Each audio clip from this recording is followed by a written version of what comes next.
Assalamualaikum warahmatullahi wabarakatuh. Salam sejahtera untuk kita semua. Perkenalkan, kami dari kelompok 3 yang beranggotakan saya, Alicia Talita Papona, NIM A341800088. Kemudian ada Rafif Afanda Firdaus, NIM D14190031. Dan ada Fafian Albin Setiawan, NIM D34190010. Dan ada Syifa Hoirunisa Salsabila, NIM G541900072.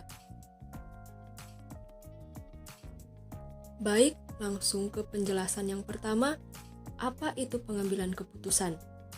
Pengambilan keputusan merupakan suatu proses yang meliputi 8 langkah, termasuk identifikasi dan formulasi masalah, memilih salah satu alternatif, dan mengevaluasi efektivitas keputusan yang diambil. Kemudian bagaimana suatu keputusan itu diambil? Bagaimana prosesnya? Yang pertama adalah identifikasi permasalahan. Kemudian setelah masalah diidentifikasi, kita berikan kriterianya. Lalu mengalokasi bobot untuk setiap kriteria tersebut. Kemudian kita mulai menyusun alternatif apa yang akan kita gunakan. Setelah alternatif disusun, dilakukan analisis alternatif. Kemudian dipilih alternatif mana yang akan kita pakai. Selanjutnya adalah implementasi dari alternatif yang kita ambil. Dan langkah yang terakhir adalah mengevaluasi seberapa efektif alternatif tersebut. Perspektif dalam pengambilan keputusan. Ada 4. Yang pertama ada rasionalitas, yang kedua rasionalitas terbatas, yang ketiga peran intuisi, yang keempat peran manajemen berbasis bukti. Yang pertama ada rasionalitas. Manajer membuat pilihan yang konsisten dan memaksimalkan nilai dengan kendala tertentu. Asumsi pengambilan keputusan rasional, objektif, dan logis. Mendefinisikan masalah dengan hati-hati dan mengidentifikasi seluruh alternatif yang mungkin. Memiliki sasaran yang jelas dan tertentu. Akan memilih alternatif yang memaksimalkan hasil untuk kepentingan organisasi daripada kepentingan pribadinya. Asumsi rasionalitas, yaitu masalahnya itu jelas dan tidak bermakna ganda. Lalu sasaran yang didefinisikan secara baik dan harus dicapai. Seluruh alternatif dan konsekuensinya diketahui. Preferensi jelas, konstan, dan stabil. Tidak ada kendala waktu dan biaya. Dan pilihan terakhir akan memaksimalkan hasil. Yang kedua ada rasionalitas terbatas. Manajer membuat keputusan secara rasional tetapi terbatas kemampuannya dalam menggali informasi. Pembuatan keputusan dipengaruhi oleh budaya organisasi, politik internal, pertimbangan kekuasaan, dan fenomena yang disebut eskalasi komitmen. Eskalasi komitmen adalah peningkatan atau kelanjutan komitmen terhadap keputusan sebelumnya, walau ada bukti bahwa keputusan itu mungkin keliru. Yang ketiga, ada peran intuisi. Proses pengambilan keputusan berdasarkan pengalaman, perasaan, dan penilaian yang terakumulasi. Yang keempat, ada peran manajemen berbasis bukti. Setiap pengambilan keputusan dapat dikembangkan melalui penggunaan berbagai bukti yang reliable dan relevan. Evidence-based management adalah penggunaan berbagai bukti yang tersedia untuk meningkatkan praktek manajemen yang lebih baik. Elemen penting di dalamnya yaitu ada keahlian pengambilan keputusan, bukti eksternal yang dievaluasi oleh pengambil keputusan, opini, preferensi, nilai-nilai. Lalu faktor internal organisasi, yang pertama ada konteks, lingkungan, dan anggota organisasi. Selanjutnya ada tipe-tipe keputusan. Nah, ini dibagi menjadi 2. Yang pertama, permasalahan terstruktur dan keputusan terprogram. Masalah terstruktur itu maksudnya masalah tersebut memiliki tujuan yang jelas. Lalu, masalahnya sudah dikenal atau pernah terjadi sebelumnya. Dan masalahnya itu mudah didefinisikan. Jadi, informasinya tersedia dan lengkap. Lalu, keputusan terprogram itu maksudnya keputusannya berulang yang dapat ditangani dengan pendekatan yang rutin. Nah, karena masalahnya itu juga berulang atau pernah terjadi sebelumnya, jadi keputusannya juga berulang dan akan tetap seperti itu. Lalu manajer ini tergantung pada 3 tipe keputusan terprogram. Ada prosedur, aturan, dan kebijakan. Yang kedua itu permasalahan tidak terstruktur dan keputusan tidak terprogram. Nah, masalah tidak terstruktur itu maksudnya masalahnya itu baru atau tidak biasa. Dan informasinya itu biasanya bermakna ganda atau tidak lengkap. Jadi belum jelas gitu. Nah, lalu yang kedua masalah yang memerlukan solusi yang khusus. Keputusan tidak terprogram itu maksudnya keputusannya itu unik dan tidak berulang, dan keputusannya itu membutuhkan respon atau solusi yang unik pula. Berikut ini ada contoh-contohnya. Untuk contoh yang pertama itu yang permasalahan terstruktur dan keputusan terprogram. Mari kita simak video berikut. Facebook dan TikTok kini dikenakan pajak pertambahan nilai PPN. Jumlah PPN sebesar 10% dari harga sebelum pajak. Selain Facebook dan TikTok, ada pula perusahaan lainnya seperti Amazon.com, Audible, Alexa Internet, dan The Walt Disney Company. Ini ada kutipan Hestu Yoga Saksama sebagai Direktur Penyuluhan Pelayanan dan Humas Ditjen Pajak.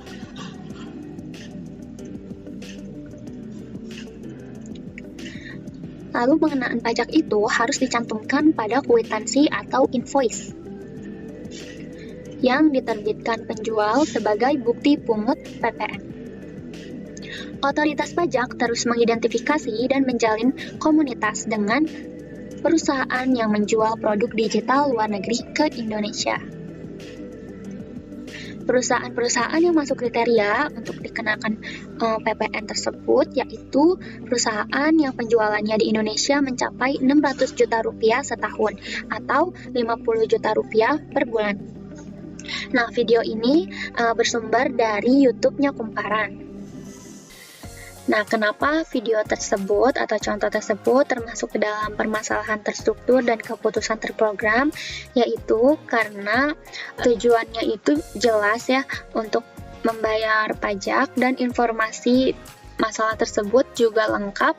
Lalu masalah tersebut pernah terjadi sebelumnya, yaitu pemerintah pernah memberikan kebijakan untuk membayar PPN juga kepada perusahaan Netflix. Nah, lalu keputusan terprogram itu karena keputusannya itu berulang. Jadi, Facebook dan TikTok dan perusahaan lainnya yang tertera di video tersebut itu akan terus membayar PPN tersebut. Lalu, keputusannya juga bergantung kepada 3 tipe keputusan, yaitu prosedur, aturan, dan kebijakan.